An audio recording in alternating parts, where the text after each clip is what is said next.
Hi, this is Mark with LeadJacker, and in this video we're going to show you some of the features of LeadJacker and how you can get started creating campaigns right away. So let's go into the plugin dash, and as you can see I've already got some campaigns created. Let's give you just a little walkthrough of what you can expect to see in your dashboard. When you go into your dash, you'll see all of your saved campaigns as well as the campaign name and the date published. Each of these will give you the ability to turn your campaigns on and off at a click. You can also view your campaign on the page it's being displayed on.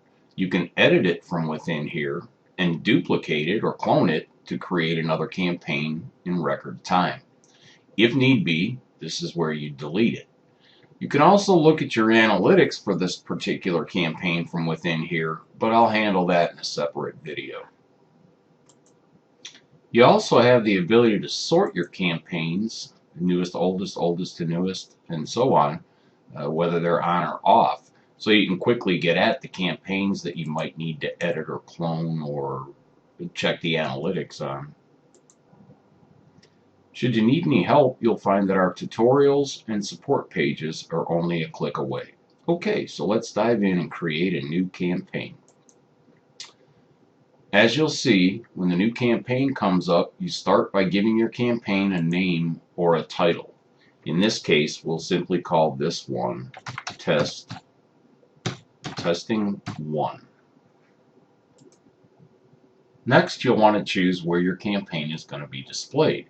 It can be displayed on any page on your site, or you can choose to display it on all. The same is true for posts. One of the greatest features of LeadJacker is you can also choose to display your pop-up campaign using someone else's site. Just choose external URL and type or paste in that URL. This works extremely well for affiliates that want to use someone else's sales page or something of that nature to display your campaigns on. One note is that on occasion this won't work on some major authority sites such as Google. However, it does work on 99% of the sites.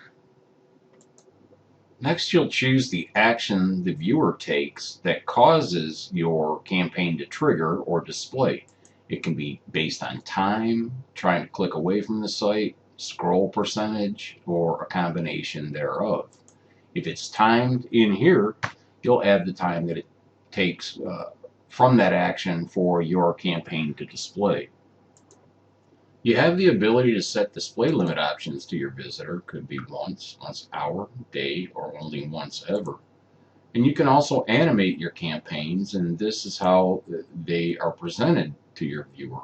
You have multiple choices. It can swing, fade in, bounce in, flip in, choose from a multitude. You can also have a call to action button animation, and this is where you would choose that. This is also, you can also choose the interval that this animation occurs. Next, you'll want to choose a background for your campaign. There's a spectrum of colors you can choose from, and you can set the opacity here.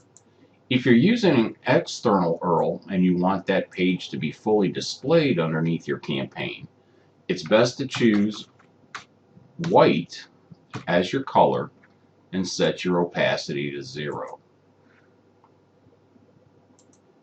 Now that you know where and how your campaign is going to be displayed, it's time to set up the layout. In the templates, choose from one of 5 displays, be it opt-in, media, survey, offer, or timer, or you can choose to combine them. I'll go over each in separate videos. You can also set the size of your campaign display here, as well as where on the page it will display. You can choose to change it in terms of an axis, or you could simply auto-center it. Once your viewer has taken the desired action, you can display a simple text box, or you can redirect them to another page in your funnel by placing your URL here. Be sure to watch the rest of the videos on how to set up each individual campaign, as well as how to create power pop-ups.